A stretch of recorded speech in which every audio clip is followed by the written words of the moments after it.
ক্বালা রাসূলুল্লাহি সাল্লাল্লাহু আলাইহি ওয়াসাল্লাম ওয়াফদুল্লাহি তালাতা, আল্লাহর প্রতিনিধি হলো তিন ব্যক্তি। আল্লাহর প্রতিনিধি তিন ব্যক্তি। এক নম্বর হলো আল গাজী, গাজী যে জিহাদ থেকে ফিরে এসেছে, জয় লাভ করে এসেছে, ওই ব্যক্তি আল্লাহর প্রতিনিধি। দুই নম্বর হল হাজ্জু, যিনি হজ করে এসেছেন তিনি আল্লাহর প্রতিনিধি। ওয়াল মুতামির, আর যে ব্যক্তি উমরা করেছেন তিনি আল্লাহর প্রতিনিধি। বলেন না সুবহানাল্লাহ। আপনাদের এখানে অনেক আল্লাহর প্রতিনিধি আছে, আছে না নাই? হজ করেছেন, উমরা করেছেন, এরকম মানুষ আছে না নাই? তার মানে তারা কার প্রতিনিধি? আর যারা করেন নাই তারা করার চেষ্টা করবেন তো ইনশাআল্লাহ। যারা আল্লাহর প্রতিনিধি, যারা, তাদের লাভ কি? তাদের দোয়া কবুল হবে। তাদের কি হবে? দোয়া কবুল হবে। ইবনে মাজাহ শরীফের 2893 নম্বর হাদিসের বর্ণনা, আন ইবনে উমর রাদিয়াল্লাহু তাআলা আনহু قال قال رسول الله صلى الله عليه وسلم, ইবনে উমর রাদিয়াল্লাহু তাআলা আনহু বর্ণনা করেন নবীজি সাল্লাল্লাহু আলাইহি ওয়াসাল্লাম ইরশাদ করেন, আল গাজী ফি সাবিলিল্লাহ ওয়াল হাজ্জু ওয়াল মুতামিরু ওয়াফদুল্লাহ, গাজী, হাজি এবং উমরাকারী এটা আল্লাহ তাআলার প্রতিনিধি। হজের মাধ্যমে আমাদের যে সকল ভুল ত্রুটি হয়ে যায় দুনিয়াতে জীবনযাপন অবস্থায়, এই ভুলগুলা হজের মাধ্যমে আল্লাহ পাক মাফ করে দেন। সুবহানাল্লাহ। তিরমিজি শরীফের 811 নম্বর হাদিসের বর্ণনা, عن أبي هريرة رضي الله تعالى عنه قال قال رسول الله صلى الله عليه وسلم من حج فلم يرفث ولم يفسق غفر له ما تقدم من ذنبه। হযরত আবু হুরায়রা রাদিয়াল্লাহু তাআলা আনহু বর্ণনা করেন নবীজি সাল্লাল্লাহু আলাইহি ওয়াসাল্লাম ইরশাদ করেন, মান হাজ্জা ফালাম ইয়ারফুস ওয়ালাম ইয়াফসুক, যে ব্যক্তি হজ আদায় করলো, হজ অবস্থায় কোনো অশ্লীলতায় জড়ালো না এবং কোনো গুনাহের কাজে লিপ্ত হলো না, নবীজি বলেন গফিরা লাহু মা তাকদ্দামা মিন যামবি, আল্লাহ তাআলা তার সকল গুনাহকে মাফ করে দিবেন। সুবহানাল্লাহ। অতীতের গুনাহগুলোকে কি করবেন? মাফ করবেন। যারা হজ করেছেন, হজের যদি কবুল হয়ে থাকে আপনার গুনাহগুলোকে আল্লাহ পাক মাফ করবেন। মাফ করলে পরে আপনি, আপনার পরিস্থিতিটা এমন হবে নবজাতক শিশুর মতো নিষ্পাপ হয়ে যাবেন। বলেন সুবহানাল্লাহ। হজ করবেন তো গুনাহ মাফ হবে, আপনার একটা দুইটা গুনাহ থাকে যাবে না। আল্লাহর রাসূল বলেন যে আপনার যত গুনাহ আছে এটা তো মাফ হবে, এমন হবে একজন বাচ্চা ভূমিষ্ঠ হলে যেমন তার গুনাহ, খতা, ভুল ত্রুটি থাকে না, ওরকম ভাবে নিষ্পাপ করে দিবেন। সুবহানাল্লাহ। বুখারী শরীফের 1521 নম্বর হাদিসের বর্ণনা, عن أبي هريرة رضي الله تعالى عنه أن رسول الله صلى الله عليه وسلم قال, হযরত আবু হুরায়রা রাদিয়াল্লাহু তাআলা আনহু নবীজি সাল্লাল্লাহু আলাইহি ওয়াসাল্লাম থেকে বর্ণনা করেন, নবীজি বলেন, মান হাজ্জা লিল্লাহ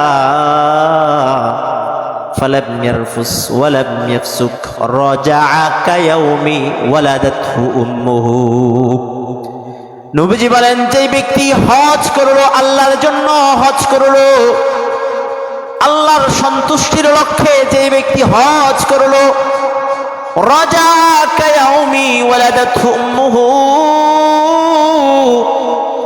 সে যেন আজকের দিনেই তার মাতৃগর্ভ থেকে ভূমিষ্ঠ হয়েছে। মাতৃগর্ভ থেকে ভূমিষ্ঠ হলে পরে যেমন বাচ্চাটি নিষ্পাপ থাকে, আল্লাহর জন্য যে বান্দা বান্দি হজ করবে সেই বান্দা বান্দিকে আল্লাহ পাক নবজাতকের মতো নিষ্পাপ করে দেবে। সুবহানাল্লাহ। এটা চারটিখানি বিষয় নয়। আমি গুনাহ করলাম, বুঝলাম, আল্লাহর দরবারে আবার বুঝি আমার ইবাদত বান্দিগির লক্ষ্যে হজ আদায় করলাম, আল্লাহ পাক আমার গুনাহগুলা মাফ করে দিবেন। হজের মাধ্যমে বোঝা গেল গুনাহ মাফ হয়। সহিহ ইবনে খুজাইমার একটা হাদিস, 2515 নম্বর হাদিসে বর্ণনা, عن عمرو بن العاص عن عبد الله بن عمرو بن العاص رضي الله تعالى عنه قال قال رسول الله صلى الله عليه وسلم নবীজির সাহাবী আব্দুল্লাহ ইবনে আমর ইবনুল আস রাদিয়াল্লাহু তাআলা আনহু বর্ণনা করেন, নবীজি সাল্লাল্লাহু আলাইহি ওয়াসাল্লাম বলেন, ইন্নাল ইসলাম ইয়াহদিমু মা কানা ক্বাবলাহ, নিশ্চয় ইসলাম গ্রহণ করার ফলে বান্দা ইসলামের পূর্বে যত গুনাহ করেছিল সকল গুনাহ ইসলাম গ্রহণ করার পরে তার বিনাশ হয়ে যায়, গুনাহগুলা নিচ্ছিন্ন হয়ে যায়, শেষ হয়ে যায়, গুনাহ আর থাকে না। 70 বছর কাফের অবস্থায় ছিল, ইসলামের বাহিরে ছিল। 70-80 বছর পরে লা ইলাহা ইল্লাল্লাহ মুহাম্মাদুর রাসূলুল্লাহ আশহাদু আল্লা ইলাহা ইল্লাল্লাহ ওয়া আশহাদু আন্না মুহাম্মাদান আবদুহু ওয়া রাসূলুহু, এটা পড়েছে তো আবার এটা বিশ্বাস করেছে, কাজে পরিণত করে দেখিয়েছে। নবীজি বলেন, ইন্নাল ইসলাম ইয়াহদিমু মা কানা ক্বাবলাহ, এই পড়ার কারণে, ইসলাম গ্রহণ করার কারণে বান্দার 70 বছর গুনাহ করেছিল, কাফের অবস্থায় ছিল, শিরক করেছিল, আল্লাহ পাক ইসলাম গ্রহণ করার ফলে তার 70 বছরের গুনাহগুলোকে নিচ্ছিন্ন করে দেন। সুবহানাল্লাহ। ওয়া ইন্নাল হিজরাতা তাহদিমু মা কানা ক্বাবলাহা, নবীজি তারপরে বলেন, কোন ব্যক্তি ইসলাম কায়েমের লক্ষ্যে যদি হিজরত করে, যেমনটি মক্কা থেকে মদিনায় নবী হিজরত করেছিলেন, সাহাবায়ে কেরাম হিজরত করে মক্কা থেকে মদিনায় গিয়েছিলেন, সাহাবায়ে কেরাম মক্কা থেকে হিজরত করে আবিসিনিয়ায় গিয়েছিলেন। এভাবে ইসলামের লক্ষ্যে, ইসলাম কায়েমের জন্য যারা হিজরত করে দেশ দেশান্তর হবে, এক দেশ থেকে আরেক দেশে গমন করবে, নবীজি বলেন আল্লাহ পাক হিজরতের পূর্বে ওই বান্দার যত গুনাহ ছিল, হিজরত করার ফলে তার সকল গুনাহগুলোকে ক্ষমা করে দিবেন। সুবহানাল্লাহ। তারপর নবীজি বলেন, ওয়া ইন্নাল হাজ্জা ইয়াহদিমু মা কানা ক্বাবলাহু, আর হজ এমন একটি ইবাদত যে হজ করার ফলে বান্দা হজের পূর্বে যত গুনাহ করেছিল, হজের করার কারণে আল্লাহ পাক হজের পূর্বের গুনাহগুলোকে নিচ্ছিন্ন করে দেন। সুবহানাল্লাহ। তাহলে বোঝা গেল হজ এমন একটি ইবাদত যার ফলে আমাদের, আপনাদের এর আগের গুনাহগুলা যেটা করেছিলাম সেটা আল্লাহ পাক কি করে দেন? ক্ষমা করে দেন। এটা আমাদের জন্য আল্লাহ পাক তার বান্দার প্রতি দয়া করেছেন, বান্দা তুমি এই কাজ করো, আমি তোমার গুনাহ মাফ করে দিব, বান্দা তুমি এই কাজ করো, তোমাকে আমি নিষ্পাপ করে দিব। এটা আমাদের উম্মতের, আমাদের আল্লাহ আমাদের বান্দাদের প্রতি রহম করেছে। এটার প্রতিদান এমন, আল্লাহ পাক আমাদেরকে জান্নাত দান করবেন, যার হজটা কবুল হবে, যেটাকে হজ্জে মাবরুর বলা হয়। কি হজ? হজ্জে মাবরুর। যার হজ্জে মাবরুর হবে তার প্রতিদান একমাত্র, কেবলমাত্র, শুধুমাত্র জান্নাত। বলেন না সুবহানাল্লাহ। হজ করেছেন কিন্তু হজ্জে মাবরুর হয় নাই, মানে সঠিক পন্থায় সঠিক পদ্ধতিতে করেন নাই, অথবা টাকা পয়সায় গোলমাল ছিল, অথবা যে কোনো সমস্যার কারণে হজটা কবুল হয়নি, তাহলে নয়। কিন্তু আপনার হজটা যদি কবুল হয়ে যায়, আল্লাহর রাসূল বলেন হজের একমাত্র প্রতিদান কি? জান্নাত। বলেন একমাত্র প্রতিদান কি? আমাদের একমাত্র চাওয়া আল্লাহর কাছে কি? আমাদের একমাত্র চাওয়াটাই আল্লাহ পাক কিসের মাধ্যমে দিবেন? হজের মাধ্যমে দিবেন। আপনি ভুল করেছেন, অনেক কিছু করেছেন, কিন্তু নিজের জায়গা জমি বিক্রি করি হলো যদি হজটা করেন, একমাত্র চাওয়াটা কি কি বলবেন? পেয়ে যাবেন, যদি হজ আগে ফরজ হয়ে থাকে। আল্লাহ আল্লাহর রাসূল সাল্লাল্লাহু আলাইহি ওয়াসাল্লাম জানান দেন, বুখারী শরীফের 1773 নম্বর হাদিসের বর্ণনা, قال رسول الله صلى الله عليه وسلم العمرة إلى العمرة كفارة لما بينهما। এক উমরা থেকে আরেক উমরা পর্যন্ত মধ্যবর্তী যত গুনাহ ছিল গুনাহের কাফারা। বলেন সুবহানাল্লাহ।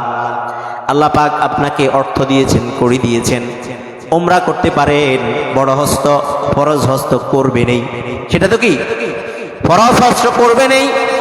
এটার সাথে সাথে যারা বেশি বেশি পরিমাণ উমরা করে, নবীজি বলেন আল উমরাতু ইলাল উমরাতি কাফারাতুল লিমা বাইনাহুমা। এক উমরা আর এক উমরার এই মাঝামাঝি যে সময় আছে, এই সময় যদি গুনাহ করেন এক উমরা থেকে আরেক উমরা, এটা কাফারা হয়ে যায়। বলেন সুবহানাল্লাহ। আপনি এই বছর উমরা করেছেন, আবার আগামী বছর আবার উমরা করেন, বছরের মাঝামাঝি যে গুনাহ আছে এটা গুনার কাফারা আল্লাহ পাক রসুল জানান দেন, বুখারীর 1773 নম্বর হাদিস। এজন্য যাদের টাকা পয়সা আছে বড় হজ করার পরে উমরা করার চেষ্টা করবেন, চেষ্টা করলেই মাঝামাঝি গুনাহগুলোর কাফারা হয়ে যাবে। তারপরে নবীজি বলেন ওয়াল হজ্জুল মাবরুর লাইসা লাহুল জাযা ইল্লাল জান্নাহ। হজ্জে মাবরুর এমন একটি আমল যার হজটা হজ্জে মাবরুর হয়েছে, লাইসা লাহুল জাযা, তার কোনো প্রতিদান নাই, ইল্লাল জান্নাহ, জান্নাত ছাড়া, জান্নাত ছাড়া, অর্থাৎ কেবলমাত্র একমাত্র শুধুমাত্র প্রতিদান হলো জান্নাত। হজ্জে মাবরুর যার হয়েছে আল্লাহ পাক তাকে প্রতিদান স্বরূপ জান্নাত দান করবেন। এজন্য মুহতারাম হাজিরিন, আমরা যারা হজ করিনি হজ করার চেষ্টা করব, কারণ হজ হলো উত্তম আমল মধ্য থেকে, উত্তম আমল সমূহের মধ্য থেকে একটি আমল। নবীজি সাল্লাল্লাহু আলাইহি ওয়াসাল্লামকে প্রশ্ন করা হলো উত্তম আমল কোনটি? বুখারী শরীফের 26 নম্বর হাদিসের বর্ণনা, عن أبي هريرة رضي الله تعالى عنه قال أن رسول الله صلى الله عليه وسلم سئل أي العمل أفضل। হে রাসূল, কোন আমল সবচেয়ে বেশি উত্তম? قال صلى الله عليه وسلم إيمان بالله ورسوله। আল্লাহ আর তার রাসূলের প্রতি ঈমান আনা, এটা সবচেয়ে উত্তম আমল। কিলা, তারপরে নবীজিকে প্রশ্ন করা হলো মা, তারপরের কোনটা? নবীজি সাল্লাল্লাহু আলাইহি ওয়াসাল্লাম বলেন আল জিহাদু ফি সাবিলিল্লাহ। তারপর উত্তম আমল হলো আল্লাহর দরবারে আল্লাহ তাআলার হুকুমে জিহাদ, যখন জিহাদের ডাক আসে জিহাদ করা। সুম্মা মাযা, তারপর নবীজিকে জিজ্ঞেস করলেন তারপর কোনটা? নবীজি বলেন আল হজ্জুল মাবরুর, হজ্জে মাবরুর। এটা হলো আল্লাহ তাআলার দরবারে উত্তম আমল। তিনটা আমলের কথা, একটা হলো ঈমান, আর একটা হলো জিহাদ। এখন তো আমাদের দেশে জিহাদের বিধান নাই, যখনই ডাক দেওয়া হবে গাজওয়াতুল হিন্দ সামনে আসতে পারে, গাজওয়াতুল হিন্দ ডাক দিলে যুবক বুড়া সবাই দৌড় দিতে হবে। আবার অপশনও রেখেছেন, যারা বয়স্ক হয়ে গিয়েছেন অথবা যারা দুর্বল, শিশু এবং নারীরা আছেন, তাদের জন্য জিহাদ হলো হজ করা। তাদের জন্য জিহাদ কি? জিহাদের ডাক যখন আসবে, যারা মুরব্বীরা আছেন ভালোভাবে সিজদা রুকু সিজদা দিতে পারেন না, তারা কি জিহাদে যেতে পারবেন? কথা বলেন না, পারবেন? পারবেন না। নবীজি বলছেন না, তোমরা জিহাদে যেতে পারবা না ঠিকই, কিন্তু তোমরা উমরা করবা, হজ করবা। বুখারী শরীফের বর্ণনা, নবীজি সাল্লাল্লাহু আলাইহি ওয়াসাল্লাম জানান দেন, নাসাই শরীফের 2626 নম্বর হাদিসের বর্ণনা, عن أبي هريرة رضي الله تعالى عنه قال قال رسول الله صلى الله عليه وسلم جهاد الكبير والصغير والضعيف والمرأة الحج المبرور الحج والعمرة। নবীজি বলেন জিহাদুল কাবীর, বৃদ্ধদের জিহাদ, ওয়াস সগীর, শিশুদের জিহাদ, ওয়াল মারআ, মহিলাদের জিহাদ, কি? আল হজ্জ ওয়াল উমরা, হজ আর উমরা করা। বলেন সুবহানাল্লাহ, জোরে বলেন না সুবহানাল্লাহ। যারা জিহাদে যেতে পারবে না তাদের জিহাদ কোনটা? হজ করা, উমরা করা। হজ ফরজ হয়েছে, হজ করো, জিহাদের সওয়াব পাবা। উমরা, টাকা পয়সা আছে, উমরা করো, জিহাদের সওয়াব পাবা। তার মানে কি ইসলাম কায়েমের লক্ষ্যে বৃদ্ধ, নারী, শিশু এদের আন্দোলনে যাওয়া, ইসলাম কায়েমের লক্ষ্যে এদিক সেদিক যাওয়া তাদের উপর কি না ফরজ নয়। এটা হলো জওয়ান এবং শক্তিশালী লোকদের জন্য। যাই হোক, বলতেছিলাম হজের বিষয়ে, এটা উত্তম আমল সমূহের মধ্যে একটি আমল হলো হজ করা। আর যারা হজ করে তারা আল্লাহ তাআলার প্রতিনিধি। তারা আল্লাহ তাআলার কি সরকারের প্রতিনিধি, আছে না নাই? কথা বলেন, তাদের ক্ষমতা আছে না? আসেনি? আপনারা কথা বুঝেন না মনে হয়, যার ফলে আপনাদের আওয়াজ নাই, শুধু তাকাই থাকেন বা জিমাই থাকেন। কথা বুঝতে হবে। একজন প্রধানমন্ত্রী যদি প্রতিনিধি হিসেবে আপনাদের এলাকায় আসে, আপনারা অভ্যর্থনা জানানোর জন্য বেহুশ হয়ে যাবেন, বা প্রধানমন্ত্রীর প্রতিনিধি আসছে, অমুকের প্রতিনিধি আসছে। আর যে বান্দা আল্লাহর প্রতিনিধি হবে, যিনি বাদশার বাদশাহ, বাদশার বাদশাহ, বলেন তার মর্যাদা কত বেশি।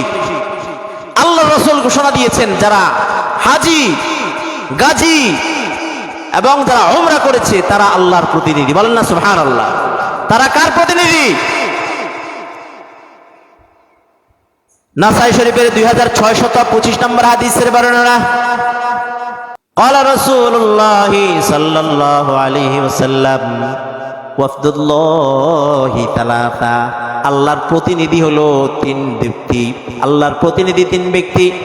এক নম্বর হলো আল গাজী, গাজী যে জিহাদ থেকে ফিরে এসেছে, জয় লাভ করে এসেছে, ওই ব্যক্তি আল্লাহর প্রতিনিধি। দুই নম্বর হল হাজ্জু, যিনি হজ করে এসেছেন তিনি আল্লাহর প্রতিনিধি। ওয়াল মুতামির, আর যে ব্যক্তি উমরা করেছেন তিনি আল্লাহর প্রতিনিধি। বলেন না সুবহানাল্লাহ। আপনাদের এখানে অনেক আল্লাহর প্রতিনিধি আছে, আছে না নাই? হজ করেছেন, উমরা করেছেন, এরকম মানুষ আছে না নাই? তার মানে তারা কার প্রতিনিধি? আর যারা করেন নাই তারা করার চেষ্টা করবেন তো ইনশাআল্লাহ। যারা আল্লাহর প্রতিনিধি, যারা, তাদের লাভ কি? তাদের দোয়া কবুল হবে। তাদের কি হবে? দোয়া কবুল হবে। ইবনে মাজাহ শরীফের 2893 নম্বর হাদিসের বর্ণনা, عن ابن عمر رضي الله تعالى عنه قال قال رسول الله صلى الله عليه وسلم, ইবনে উমর রাদিয়াল্লাহু তাআলা আনহু বর্ণনা করেন, নবীজি সাল্লাল্লাহু আলাইহি ওয়াসাল্লাম ইরশাদ করেন, আল গাজী ফি সাবিলিল্লাহ ওয়াল হাজ্জ ওয়াল মুতামিরু ওয়াফদুল্লাহ, গাজী, হাজি এবং উমরাকারী এটা আল্লাহ তাআলার প্রতিনিধি। আল্লাহ রাসূল সাল্লাল্লাহু আলাইহি ওয়াসাল্লাম বলেন, দাওয়াহুম আজাবাহু, তারা যদি আল্লাহর কাছে চায়, ওয়াসালুহু ফাআতাহুম, আল্লাহর কাছে কোনো জিনিস চাইলে আল্লাহ তাআলা তাকে তা দান করেন, অর্থাৎ দোয়া কবুল হয়। শুধু দোয়া কবুল নয়, আল্লাহ তাদের গুনাহগুলোকে মাফ করে দেন, যেটা আগের হাদিসেও বলা হয়েছে। নাসাই শরীফ, ইবনে মাজাহ শরীফের 2892 নম্বর হাদিসে বলেন, ইন দাউহু আজাবাহুম ওয়া ইন ইস্তাগফারুহু গফারা লাহুম, আল্লাহর কাছে চাইলে আল্লাহ পাক তাদের আশা পূরণ করেন। ওয়া ইন ইস্তাগফারুহু, এবং তারা যদি গুনাহ মাফ চায় আল্লাহ তাও গুনাহ মাফ করে দেন। এই জন্য মুহতারাম হাজিরিন, আমরা যাদের উপর আমাদের হজ ফরজ হয়েছে, হজ করব। গত জুমায় বলেছিলাম, কারোর উপর যদি গত 10 বছর, 20 বছর, 5 বছর, 50 বছর আগে হজ ফরজ হয়েছিল, ওই সময় হজ করেন নাই, এখন বুঝতেছেন, হজটা করে নেবেন। কারণ আপনি এখন নিয়ত করতে পারেন। নিয়ত করলে, এই নিয়ত যদি সাচ্চা হয়, নিয়ত করার কারণে আল্লাহ পাক এই অবস্থায় যদি আপনি মৃত্যুবরণ করেন, আল্লাহ পাক আপনাকে কিয়ামতের ময়দানে হাজী বেশি উত্তোলন করবেন। সুবহানাল্লাহ।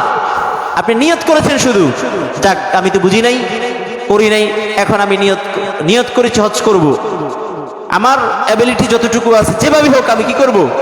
হজ করব। নিয়ত করেছেন, চেষ্টা করতেছেন, পাসপোর্ট বানাইতেছেন, একটার পর একটা করতেছেন, তখন আপনার এমত অবস্থা, যদি বুড়া মানুষ মারা গেছেন, অথবা হজে যাইতেছেন, পথে অ্যাক্সিডেন্ট হলো, মারা গেল, রাসূল বলেন তাকে আল্লাহ পাক ইহরাম পরিহিত অবস্থায় কিয়ামতের ময়দানে উত্তোলন করবে। বলেন সুবহানাল্লাহ। তার মানে হাজী সাহেব হিসেবে উঠবেন। বুখারী শরীফের 1267 নম্বর হাদিসের বর্ণনা। عن عبد الله بن عباس رضي الله تعالى عنه قال أن رجلا নবীজি সাল্লাল্লাহু আলাইহি ওয়াসাল্লাম বলেন, নবীজি সাহাবী আব্দুল্লাহ ইবনে আব্বাস রাদিয়াল্লাহু তাআলা আনহু বললেন, আন্না রাজুলান ওয়াকাসহু, একজন ব্যক্তি ছিল, সে হজ করার জন্য বের হলো। হজ করার জন্য বের হলো, যে ওটে করে হজ করতে যাচ্ছিল, ওই ওটটা তাকে অ্যাক্সিডেন্ট করলো, ঘাড় মুচকে গিয়ে সেই ব্যক্তি ওখানে মারা গেল। আব্দুল্লাহ ইবনে আব্বাস রাদিয়াল্লাহু তাআলা আনহু বলেন, নাহনু মা'আন নবী সাল্লাল্লাহু আলাইহি ওয়াসাল্লাম ওয়া হুয়া মুহরিমুন, আমরা সেই সময় নবীর সাথে ছিলাম। নবীর কাছে সংবাদ আসছে যে ওই ব্যক্তি হজ করতে বের হলো ইহরাম পরে, ওয়া হুয়া মুহরিমুন, ইহরাম পরিহিত অবস্থায় ছিল, কিন্তু ওটের তার ঘাড় মুটকে দিয়ে সে মারা গিয়েছে। ফাকালা সাল্লাল্লাহু আলাইহি ওয়াসাল্লাম ইগসিলু বিমাইন ওয়া সিদরিন, নবীজি বলেন তাকে পানি এবং বড়ই পাতা দিয়ে তাকে গোসল দাও। ওয়া কাফিনুহু ফি তাওবাইন, তাকে দুইটি কাপড় পরাও। বলেন মৃত ব্যক্তি পুরুষে কয় কাপড় পরান? কয় কাপড় দেন? কথা বলেন, কয় কাপড়? আর নবীজি বলেন ওয়া কাফাইন, যে তাকে ওয়া কাফিনুহু ফি তাওবাইন, দুই কাপড় পরাও। বলেন হজ করতে কয় কাপড় পরে? দুই কাপড়। বলছে নবীজি বলেন তাকে দুই কাপড় পরাও। ওলা তুমি সুহু তিবা, তার গায়ে সুগন্ধি মেখো না। যারা হজ করতে যান, ফরজ হজ, ইহরামের পরে সুগন্ধি মাখা যায়? ইহরাম পরার পরে সুগন্ধি মাখা? নবীজি বলেন না, এই মৃত ব্যক্তিকে সুগন্ধি ব্যবহার করো না। আমরা তো কি কাপড় বিভিন্ন ইত্যাদি সুগন্ধি ব্যবহার করে না? নবীজি বলেন না না, তাকে সুগন্ধি ব্যবহার করো না। ওয়ালা তুখাম্মিরু রাসাহু, তার মাথা ঢেকে দিও না। তাকে ইহরাম, তাকে কাপড় পরাবে দুইটা ঠিকই, কিন্তু তার মাথা ঢাকবে না। ওই যে হাজী সাহেব যখন ইহরাম পরে তার মাথা খোলা থাকে না, ঢাকা থাকে? কথা বলেন, খোলা না ঢাকা? তার মাথা ঢাকবে না, খোলা রাখো। কেন কেন? ফাইন্নাহু ইয়াবআসুহু, ফাইন্নাহু ইন্নাল্লাহ সুবহানাহু ওয়া তাআলা ইয়াবআসুহু ইয়াউমাল কিয়ামাতি মুলাব্বিদা, কারণ আল্লাহ পাক কিয়ামতের ময়দানে এই বান্দাকে যে হজ করতে বের হয়েছে, হজ করার নিয়ত করে হজ করতে বের হয়েছে, আল্লাহ পাক তাকে কিয়ামতের ময়দানে ইহরাম অবস্থায় হাজী বেশে তাকে উত্তোলন করবেন। সুবহানাল্লাহ। আপনি নিয়ত করেন আপনি মারা যাবেন, আপনার ইন্তেকাল হয়েছে। আপনারা তো অনেক, যে আমাদের অনেক সাথী সঙ্গী গত বছর ছিল, এবছর নাই, আছে না এরকম? তা আমাদের কার কখন, আপনার আমার ছোট যুবক বুড়া কখন ডাক চলে আসে আমরা কেউ জানি না। এই জন্য নিয়ত করেন, নিয়ত করলে এমত অবস্থায় মৃত্যু হলে হাজী বেশে আপনি হাসর ময়দানে উঠবেন ইনশাআল্লাহ। আল্লাহ পাক আমাকে আমাদেরকে বুঝার মানার, তাদের উপর হজ ফরজ হয়েছে অথবা অতিথি ছিল, আমরা করতে পারি। আর যারা হজ করেছেন, যারা যেন বারবার করতে পারেন। আর যাদের আমাদের দিল চায়, আল্লাহ পাক যেন আমাদেরকেও মক্কা মদিনা জিয়ারত করার তৌফিক দান করে, সবাই বলি আমিন।